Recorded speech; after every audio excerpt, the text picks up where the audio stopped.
concept by Maria Schillag, Budapest, Hungary. He is the founder secretary and currently president of Indian Prosthodontic Society, Mumbai, Navi Mumbai. He has been professor and head Department of Prosthodontics, Dr. G.D. Paul's Foundation, YMT Dental College, Kharghar, Navi Mumbai since 2006 to 2019. He has been in peer review committee, editor in various journals.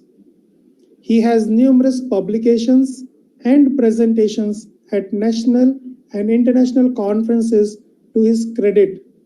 I would now like to request Dr. G.D. Das sir, Dr. R.D. Das sir, for his topic, Demystifying the Articulator and Facebook.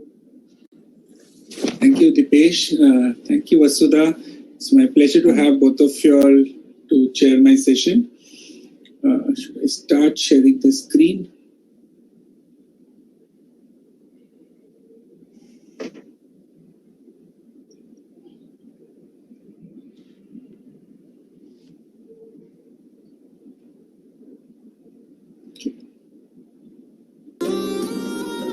My topic today is demystifying the Facebook and the articulators. At the onset, let me send my greetings from the Indian Prosthodontic Society Mumbai Navi Mumbai branch. As the head of it, I send all my regards to the entire IPS team there. And of course, Kamagani, to the entire organizing subcommittee of the 23rd IPS PG Convention, a wonderful program laid down by them, and the head office has always been the backbone for all such conferences. So let me start with my topic. Whenever we're talking about articulators and Facebook, the start point of it is a good set of models. It's extremely important that we should have a good set of models, because that is where we are going to have, this is the patient, this is what represents the patient on the articulator. So what we are trying to do is the entire articulator is going to represent the stomatognathing apparatus of the patient, and the models become the more base of everything. When I talk about models, they have to have a good impression. You have to have elastomeric impressions. Today we have the option of a digital impression. Make a good impression, make a good model, see your models well, see whether there are any defects. Like in the current model, you can see the blemishes, you can see all the porosities which are there. That you can see only because it is magnified. So please magnify your image, have a look at your models before you start using these models for your prosthesis. So whenever we are using it on an articulator, what we need to do is, as a postgraduate student, we must know this procedure called the split cast method. So let me take a brief view through this split cast technique. What is the split cast technique? Now basically the split cast is where the maxillary cast, the base of the maxillary cast has two pieces. The primary base, which is 1 to 1.5 centimeters in thickness, and the secondary base, which is 5 millimeters in thickness. What are the requirements? The primary base, you should have 6 wedges. 2 in the anterior region, you can see over here, I'll just show you. 2 in the anterior region, 2 in the molar region, and 2 along the base of the cast. These are 6 wedges which will go 3/4 of the depth of your cast. So if you have a cast of 1 to 1.5 millimeters, it should go 3/4 of the depth, and it should go penetrate into the center of the cast by 2.5 centimeters. Next, these wedges have to be very sharp. With a sharp knife, you need to cut these wedges. You can also use a saw to cut these wedges. They have to be sharp wedges because the secondary base should have the sharp indentation onto which this is going to seat. Why it is required? That is where, when we are programming the articulator, we would be requiring them. Then comes the secondary base. It has to be 5 millimeters of thickness. How you do it? Just box it with your boxing bags, box your primary cast, apply a good amount of Vaseline or a separating medium, and then pour in your secondary base. Remember one thing, your secondary base should be of the same material as that of your primary base. When I say either, it should be of die-stone if you made your primary base in die-stone, then your secondary base should also be die-stone. If they're made in dental stone, they have to be in dental stone. Only to differentiate between the two, what you need to do is you need to use a color, watercolor based, any watercolor base you can use, mix it with that so that you can differentiate between the primary base and the secondary base. How it is used, when we go ahead and use it, we'll understand more of it. Next is, whenever we are doing, we have to make our primary base stabilize with our mandibular cast. How it is done? We make 4 holes like this, as I've illustrated over, on either side, on both the right as well as the left side. And what you need to put dye pins onto it so that you can stabilize it. How to make this hole? It's a very simple technique I will show you. Take a dye pin. You have these dye pins with their sleeves. Push your straight fisher burr so much that it exposes only this head of your dye pin. That part of the dye pin, which is smaller in diameter, that will go into it. So you can use any cyanoacrylate and make these holes and stick your dye pins onto your cast. This will help in stabilizing your bases. So this is how you are going to use your split cast mounting during the programming. How it is done, I will show you a video. I will illustrate this entire thing when we go through the video of it. So this is how the primary cast and the secondary cast are used in programming. Now, as Dawson has rightly said, the physician of the masticatory system must understand how all the integrated parts of the total masticatory system work in harmony. And if any one part of the system gets out of harmony, all the other parts are affected. What does he mean by that? He means that our occlusion, to have a good stable occlusion, we have to take due consideration to the condyle as well as the incisal guidance. Why?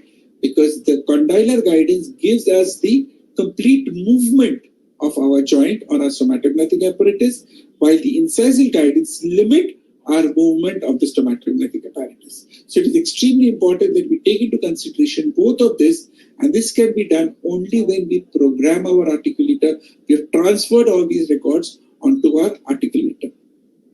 Right? So complete good prosthesis can be done when we have programmed our articulator well. So let us understand, let me briefly take you through what an articulator is. I'm sure all my postgrad students by now know it's a mechanical representation of the jaw and the temporomandibular joint. I'll just run through it. Hinge articulator, I'm sure none of us are using it. This is just to give you that, so such a big wrong nomenclature used to call it a hinge articulator. But we should, as high tech, we should call it a verticulator, because all it helps you to hold your upper and your lower cast, your maxillary and mandibular cast together. It doesn't serve any other purpose as an articulator to you. So this is something which absolutely, it's a no-no as a postgrad. Next, it's a mean value articulator or average value articulator. This is a very underrated articulator in our dentistry. At a later date, probably I could explain more about it. But this is one articulator which, when used properly, can be of great help. Next is our Hanno wide view articulator, which is the most common type of semi-adjustable articulator. Now here I would like to make a point, which I feel the limitation of a Hanno's wide view articulator, which many articles also say. There is a limitation because the Hanno's wide view articulator does not accept a lateral condylar guidance. It cannot be programmed. It doesn't accept a lateral condylar bite. We cannot take a lateral bite onto it. Hence, you calculate it using the protrusive bite. Based on the horizontal condylar guidance, there's the Hanno's formula. We're using it. So this is the limitation of a Hanno's wide view articulator. Hence, it is more apt to use this articulator whenever we're doing our removal prosthesis than doing our fixed prosthesis. Another thing is there's a limitation in programming the incisal guidance. Here again, you cannot program it. You can only set it. There's a difference between programming and setting. When I show you the programming, you'll understand that there's a limitation in the Hanno's wide view articulator, that it can only be set. You cannot program it, or you cannot relate the exact incisal guidance onto this articulator. These are the limitations for Hanno's wide view articulator. There are a lot of literatures. I'm not going into it. I'm quite out of academics now, but there is a lot of, I'm sure we have so many speakers in this entire audience who will share your knowledge about this. I'm sure most of you in your seminars, you must have known all of this. So I'm not going into the details of the theory of it. Next comes your semi-adjustable articulator, which is a mixed type of an articulator.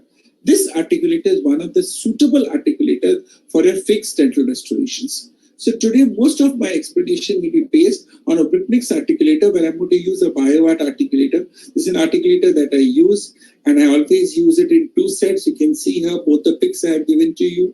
The one on the left is the one which is the clinical articulator. I use it when I'm doing it in the clinic, and when I'm sending it to the laboratory, I transfer it to the laboratory option, the BioArt articulator. This is more of a rough and tough thing which the laboratory personnel can use it. I mount my articulator and put it onto this and send it to the laboratory, so the laboratory person goes and works with it. That's how I work in my practice. Okay. Next is a fully adjustable articulator or a Dirac articulator. Why is it fully adjustable? Because the intercondylar distance can be adjusted, the condylar inclinations can be adjusted. But literature has proved that a fully adjustable articulator is not as much of benefit as a semi-adjustable articulator. Given the time required to use a fully adjustable articulator, a semi-adjustable articulator is fair enough in our clinical practice. So we will only limit our presentation to the semi-adjustable articulators. Now, what does the articulator needs to do? It needs to match the patient in three dimensions: the orientation jaw relation, the vertical jaw relation, as well as the centric jaw relation. Why? Because again, these are the records that need to be transferred onto the articulator. So this is what is a need for recording onto our articulator. We need to record these three things. Let's understand each one of it one by one. First is the orientation jaw relation.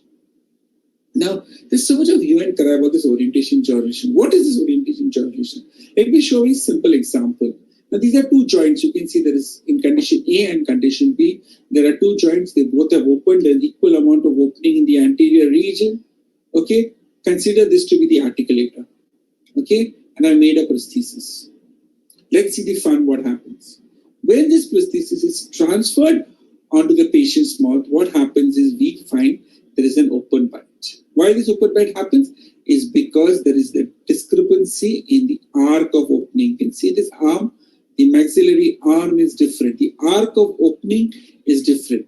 Hence, an articulator, in an articulator, therefore, the distance from the condyle to the teeth is crucial, and we obtain this measurement with the help of a Facebook. So what does a Facebook do? It helps us to measure this. So what you need to have, you need to know the arc of closure.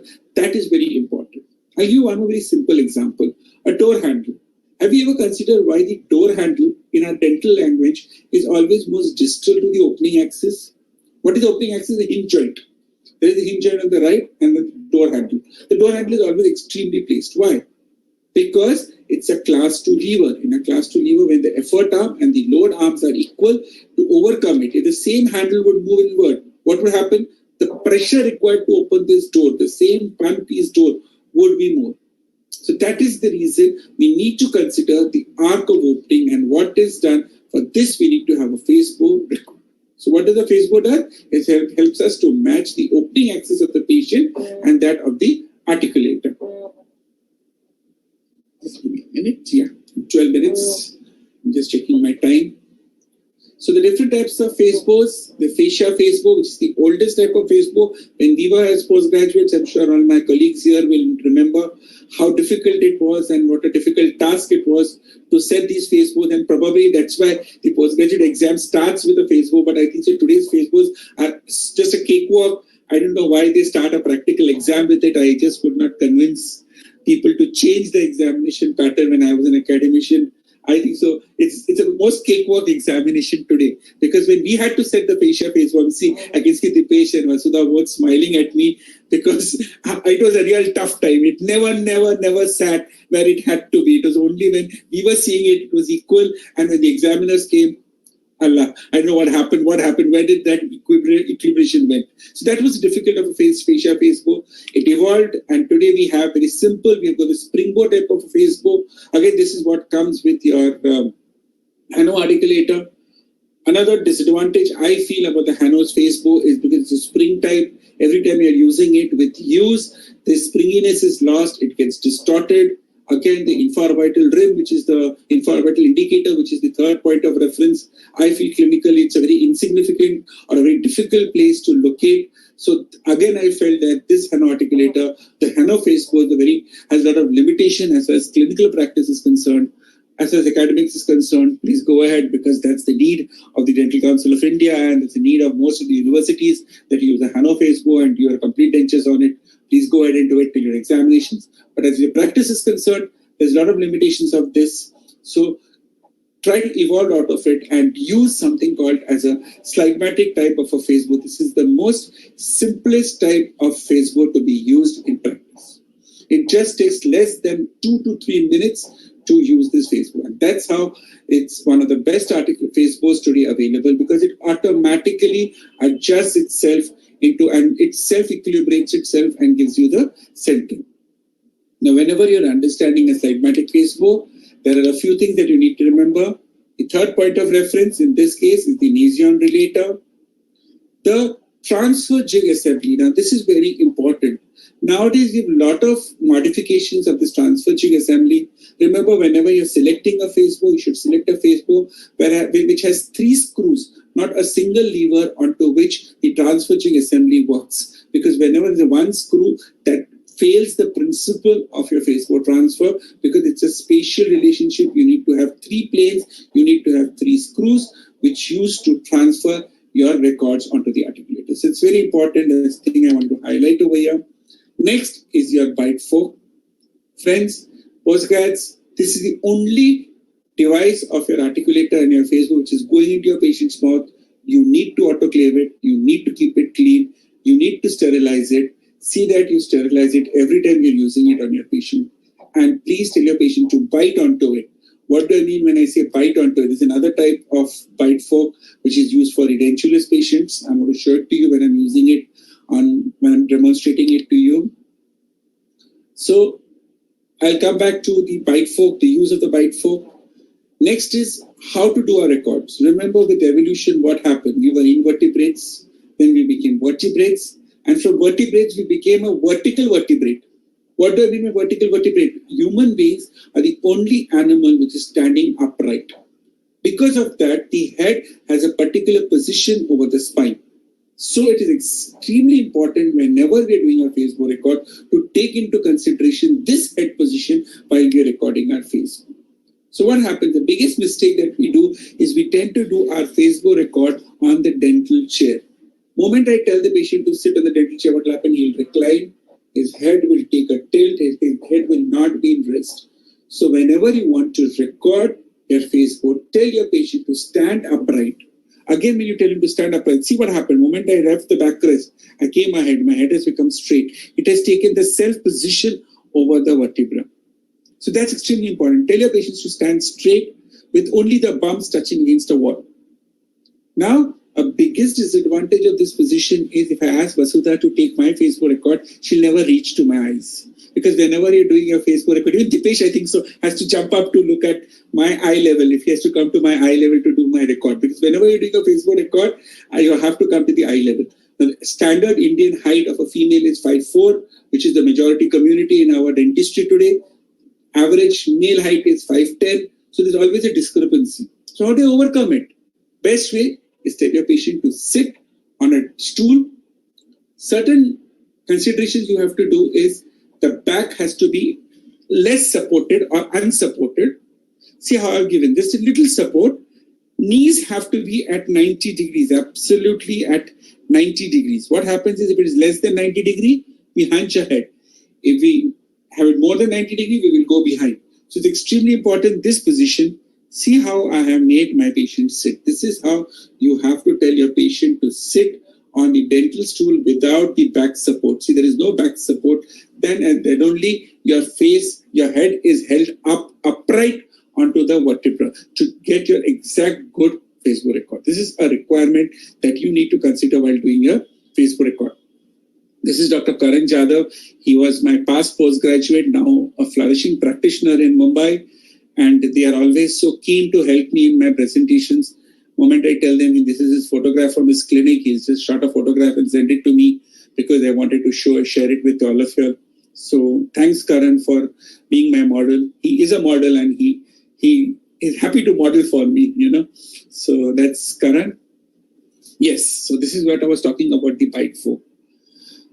I do not know who has invented using green stick. If only green stick would have been used as a bite registration material, that company would have made lakhs of money. Unfortunately, there's a limitation of that material. It's a wonderful material. It has a few limitations. You can only use it in those things. So please do not use a bite registration. Use an apt material.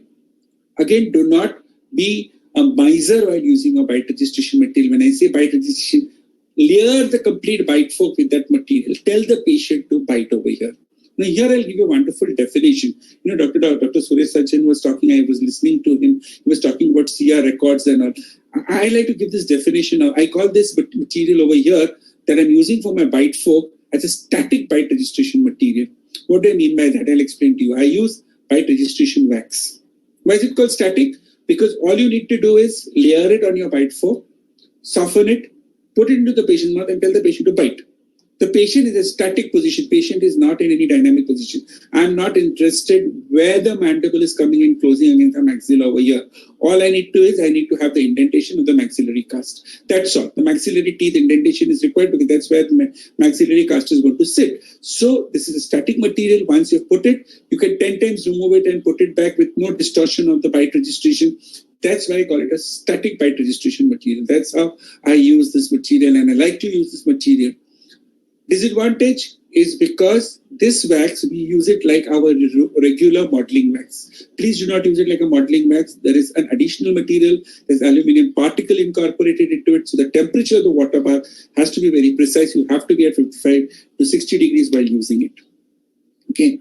Next is, I have seen all of these pictures. This is from the wonderful textbook of dentistry. I'd say why dentistry is called the textbook of life. The Facebook gives me all these pictures. I picked it up from Facebook by many stalwarts who share their images and pictures. I picked it up. Please, I do not know who. When can you use a cotton roll? I know there's only one use in dentistry of cotton roll is to deprogram the patient. Moment I've used a cotton roll and I've told my patient to bite, patient deprograms, patient's mandible keeps moving, the entire apparatus is going to move. You cannot use it. Now you tell me, if you see this gentleman, the old man as well as the young boy, both of them are holding their mouth like this. How long can you hold on to like this? I'm sure the patient is going to be unstable. Please don't do it. Give the material to it. Let the patient bite onto the bite fork. That's the best method to do it. And now quickly demonstrate to you how to do a Facebook record. Take your wax. This is your clean instruments. Instruments have to be clean. We are very, very finicky. I'm sure all the teachers here will agree with me that the instruments have to be clean, the bowl has to be clean. What do I do first? I first check the space, the amount of bite registration material I need to interpose between the bite fork and the teeth. I check that. I soften my material. You can see when the temperature of the water bath is perfect, how softly my material becomes soft. It's like cheese slice. It has become like a cheese slice. All I need to do is slice it over that.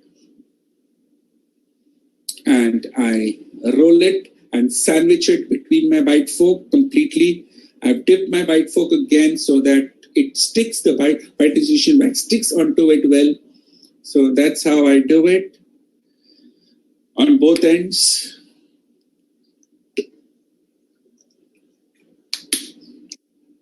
And I'll show you one trick over here that I do. Before I go into the patient's mouth, what I do is I'll pick up my cast, which is already formed, and make the indentation of the maxillary teeth. Advantage, I've got the complete indentation of the teeth. I've centered it. I've physically been able to see the arch form and I've centered it properly so that when I go into the patient's mouth, all I need to do is to reconfirm this. See what I do. I push all the wax. I trim off all the excess wax. All I need to do is soften it once and then enter it into the patient's mouth, and the patient would comfortably bite onto my bite registration fork. I will show it to you. Just happening. Just see how it happens. I will trim off all the excess. See what I've done. I've trimmed off all the excess and I've now told my patient to bite onto it. A lovely patient, He's holding on to his cheek retractors. Those cheek retractors are only for the videography. Please don't put any cheek retractors on your patient. Check it. Check whether it is centered. Take a bird's eye view. When I say bird's eye view, you have to look from top to see whether your bite fork is right at the center or not. It is matching with the midline of the face or not, and the midline of the arch. It is extremely important that it should match the midline. Next, another trick that I like to show over here is, let me just pause it. What did I do? I didn't call the sister. I didn't call my junior postgrad. I did not call my professor in the department, I didn't call the dean to come and hold the bite fork for me.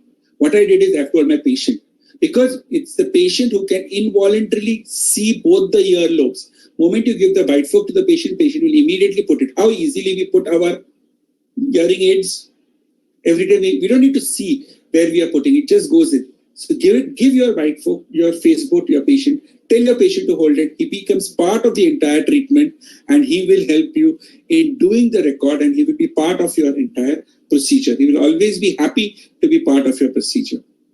As he's holding, push the nasion, tighten the nasion, tell the patient to leave. The moment the nasion is tightened, your Facebook has to be stabilized. Tighten your nasion, tighten your bite for Facebook. I tightened my Facebook. Done. Less than a minute. I don't need anybody. I don't need my sister. I don't need my junior postgrad. I can do it all by myself with the cooperation of the patient.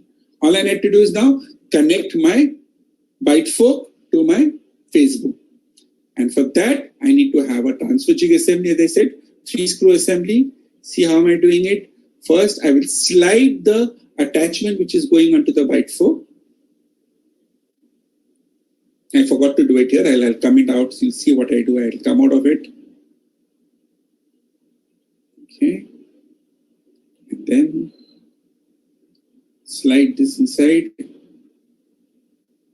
And all I need to do is check whether all my rods are perpendicular or not. What are they? The x-axis, y-axis, and z-axis. All the three axes. This is my x-axis over here, my y-axis here, and my z-axis, whether they are perpendicular to one another. Check whether they are perpendicular, absolute perpendicular to one another. Once they are perpendicular, tighten the screws well, tighten them with all your might, because they are meant for that. If you see over here, you will be able to see there is a teeth here, which helps to tighten them well.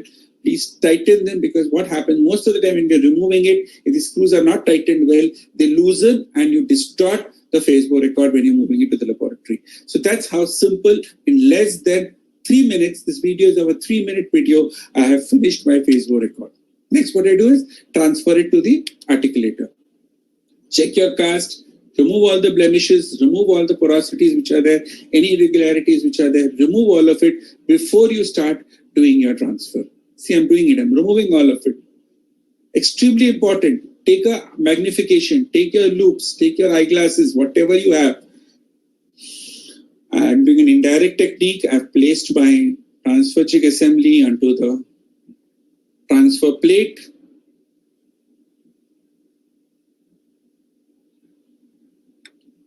Okay, remove the incisal guide table.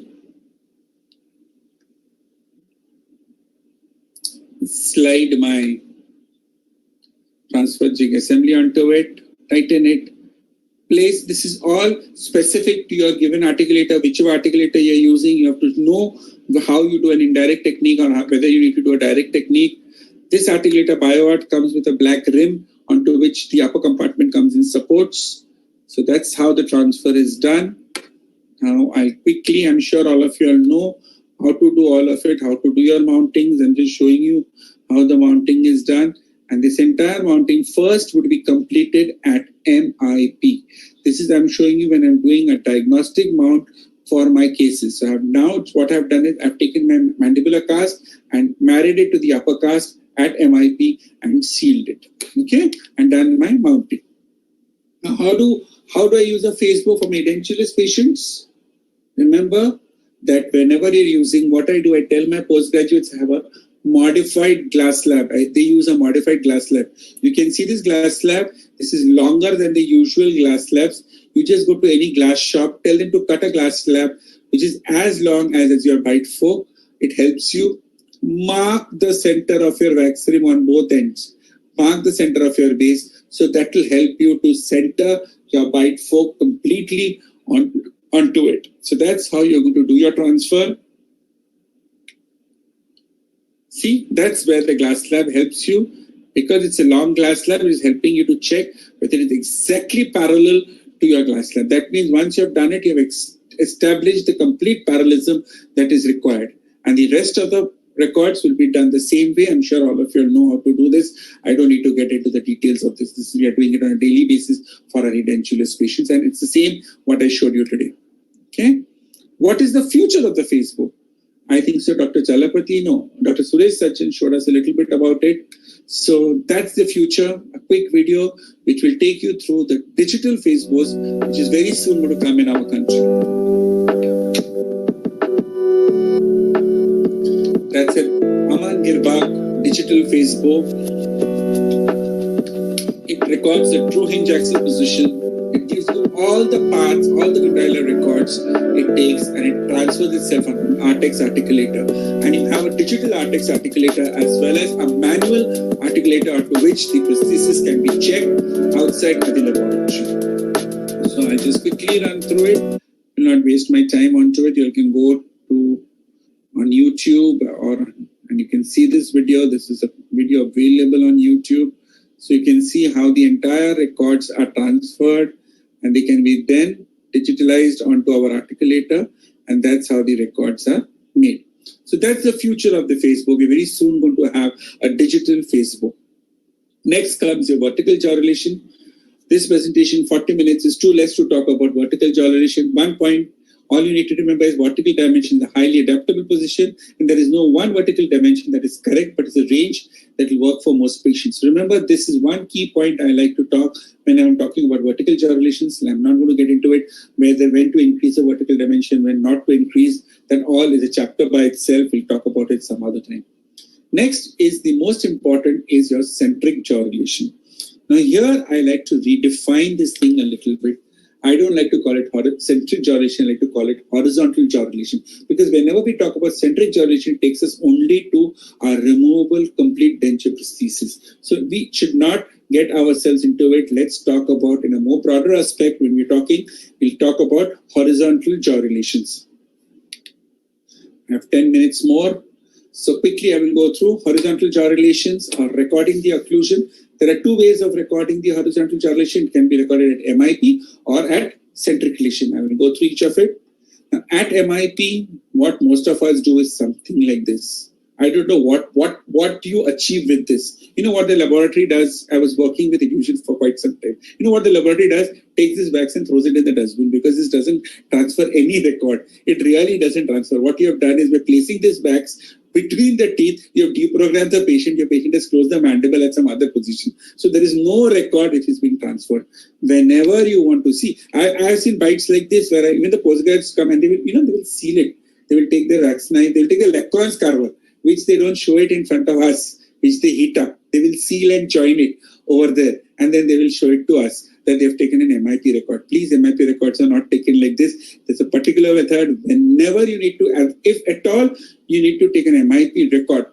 But generally, if there is a 3-point contact, you did not need to take any MIP record. If there is a posterior tooth on either end and an anterior contact, you do not need to take. If you can interdigitate your cast, you do not need to take any MIP record at all. If you need to make, is there any problems? No. Okay. At all, if you need to take, please take it an MIP record with a flowable, with a dynamic impression bite registration material. Here, I'm introducing another term called dynamic bite registration material. Why? Because the patient is holding onto it. He's in a dynamic position. He's holding his teeth over there. Use a flowable material only in the region where you have made clearance, so that you get your record, so that it helps to stabilize your maxillary and mandibular cast. So what you need to use a bite registration wax paste like this. Whatever material you choose, I'll just show you quickly how. Tell the patient to close, flow the material, press the material against the jaw. Okay, so just press it, put it on both sides wherever you got the clearance. Massage the material so the material goes into the occlusal table completely, and tell your patient to swallow. So whatever material has flown onto the other side, onto the lingual surface, will push back against the occlusal surface. Okay. Next is your centric record. I'm sure there has been 2 lectures today that we had back to back on centric relation. I will not spend too much time on it. I'll quickly go through it. First, you do your cotton roll test. When do I do a CR record? Whenever I'm not able to get a good MIP and I need to rehabilitate my patient in CR. So even if I'm doing my complete denture patient, this is how I do. I use the Dawson's technique. I'm absolutely comfortable. I have seen most success with my Dawson's technique. And use my leaf gauges till I get the disocclusion. I'll put my whale tail, stabilize my Lucia jig with the whale chain, check my whale tail whether it's giving me free movement, and then go ahead and record my CR record. Once I've done my CR record, I will transfer it onto the articulator. Next is what I'm going to do is why I need to program my articulator. So for programming, so now I have got two records, the MIP record or the CR record, depending what type of occlusion I want to develop. Next, I need to program my articulator. For programming, I need to have a condylar guidance and I need to have the incisal guidance. Let's see how it is done, each of it. Condylar guidance. There are two records in condylar guidance, your horizontal condylar guidance and your lateral condylar guidance. Horizontal condylar guidance is recorded using the protrusive bite. You tell your patient to come edge to edge and you've recorded your protrusive. Lateral, by asking each of the canines to come edge to edge and you record it because it helps you to establish the Bennett angle and the Bennett shift. So let us quickly have a look at this, how it is done. Oops, 1 second. First, the protrusive bite. I'll tell my patient to come edge to edge. Here in this video, I have used putty. Please do not use putty. This is done because you have to repetitively do the video. We have used putty as a recording material. What you're going to do is you're going to hold it here, and as I showed you before, you're going to flow your flowable material and record. Here, always give a mirror to your patient. Tell your patients to make your midlines match while you're doing your protrusive record. So once again, I just check how the protrusive record is done. You see that? That's how the protrusive record, and it is marked on it, the protrusive record. Right lateral, left laterals. Tell the canines to come edge to edge. Do your records. Similarly, your left laterals. I've shown you the video earlier how you'll hold it and flow your flowable material into this area, the bite registration material. Paste. Because here, if you have to tell the patient to open and reclose into that position, he will not be able to do it. So you have to hold. The patient has to hold on to that position, and that is why you need to use a dynamic material, and that's why I use bite registration paste over here. Okay, so that's how it's come. Having obtained these three records, we go ahead and program my articulator. Let us see how we program. Cut off all the excess. See that you can see the occlusion. You can see the teeth well. I'm just showing you a centric bite. I take a centric bite, I'll do a centric mount. I'll just go again quickly with it because we're running short of time. I run a little fast over here before the, the patient is looking. I've got how many minutes left? I've got 4 minutes left. I know how difficult it is when the speakers go overshoot their time. So this is how the centric record is recorded. You can see that this is the centric program done. Now I'll have to go through the protrusive well. I wanted to spend a little time over here. I've separated my primary cast and my secondary base. I'm going to stabilize my maxillary cast on my primary base with a mandibular cast. Use a thread. Here the knot, which is called a fisherman's knot. I don't know how many of you have done scouts and guides or have done camp in school. We used to have something called a fisherman's knot. Tie a fisherman's knot onto that thread. On the thread which we use for tying our supplements during the examination, I use that thread. All you need to do is give a crisscross stabilization. I call it the crisscross stabilization. Have a look at it. It's extremely important to have a look at this.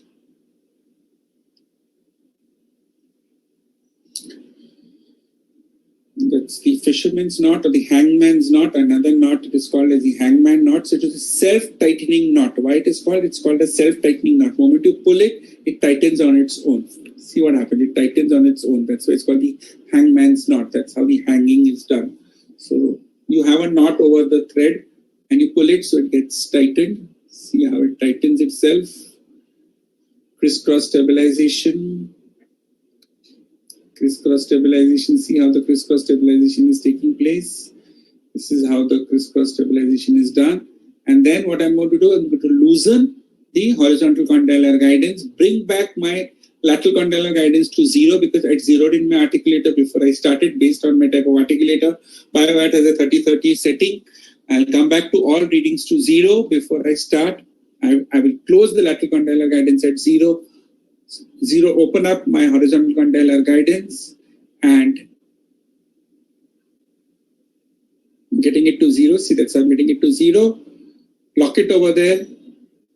Okay. lateral condylar guidance, and I've loosened my horizontal condylar guidance, and I'm going to tap the maxillary cast till it completely sits onto this.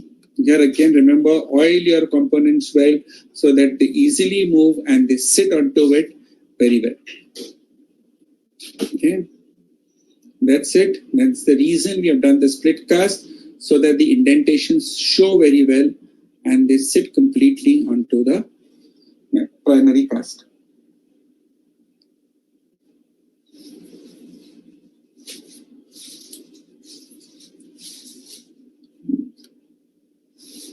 Keep adjusting till they have completely sat, and I take my readings. That's how I'm going to take my readings on both ends and transfer it onto my cast. There are two different readings because the patient has a crossbite. If you realize there's a lateral crossbite that he had, it's a different reading. It's around 50 on one side and 55 on the other side. Having done that, I will remove these readings. I have done my horizontal condylar. I have put protrusive records are done. Transfer it.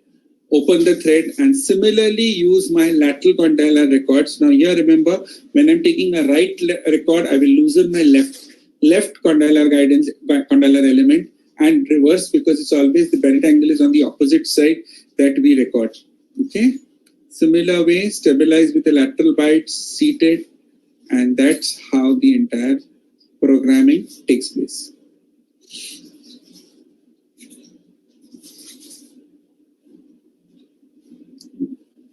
Minutes is like a run through for so much of it, Really run through it. Postgrads can get in touch with me later on for more information. That's why I like to take PCCs, PCCs are better. They give me the full day to talk to postgrads. So that's how the horizontal condylar guidance and lateral condylar guidance. Now here I have programmed my articulator on the centric record, and I have transferred the horizontal condylar record as well as the lateral condylar record. So what happens whenever there is a CR? The pin moves because there was a material in between my maxillary and mandibular teeth. So what I need to do is I have to slide my incisal guide table again to get to the center. So next what is required is I have finished with my condylar record. This is for your edentulous patients. What you need to do, I'm just quickly showing you how we do it for our edentulous patients. I'm sure all you postgrads are very aware of it. Remember one thing, that these plates, external plates, have to be parallel to one another. Bending downwards is extremely important. They should be bending downwards. It should not be done the other way around, because that's how they slide easily over one another, and that's the reason the bend is given downwards. Please keep that into your mind. Okay. Next is your incisal guidance. How do I program my articulator for the incisal guidance? Very, very important. My incisal guidance should be similar to my bite wafers that I obtain while I doing my edentulous patients. Something similar to that. So it just looks like that. The light is just passing through it, but it has to not perforate. So now I have transferred my records onto my laboratory articulator because this has more of an elastic component. It helps me to give free movement to my condylar movements. I check the movement, check the movement. Friends, I'll just take 3 more minutes and I'll be done. Okay. Check, lock my pin. What I have done is I have made a valley over here with putty so that stops the pattern resin from flowing over. Next pattern resin, make it into a putty consistency. Make it into a putty consistency. Take it up, take it out. Take it, place it between this thing. At all times, remember, when we are doing the incisal programming, you have to open and close your articulator so that you don't increase the vertical. Make all your movements left, right, anterior, posterior, left, right, anterior, posterior, open, close. This is what I'm doing, open, close, open, close, open, close. Allow it to set, remove it, and finish it. Well, that's how the finishing is done. And that's how the final finished incisal guide table is programmed. Now my articulator is completely programmed. Now I can start planning my restorations. Now I can start doing my recordings, and I can decide what type of prosthesis and what other things I need to and what problems my patient has. So this is the baseline from where I start my diagnosis. So to summarize, we learned the split cast technique, the types of articulators, the types of phase bows, different occlusal records, programming of the articulator. As I close down, I like to have this very famous saying by APJ Abdul Kalam, I'm not handsome, but I can give my hand to someone who needs help, because beauty is required in heart and not in the face. Okay?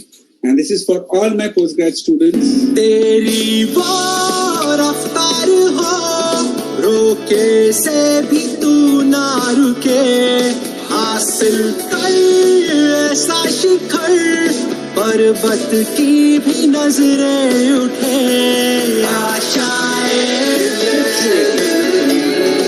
उम्मीदें अब मुश्किल Best of luck to all of you all, to all my postgrad students. The world is open to you all. Thank you so much. And before I sign off, I'd like to bow to all the Corona warriors. I'm sure our country is in a wonderful way. We must today remember all of them. Please, friends, the third wave is yet to come. I'm really missing the dal bati churma and the Rajasthan thal, which was the most important part of any conference.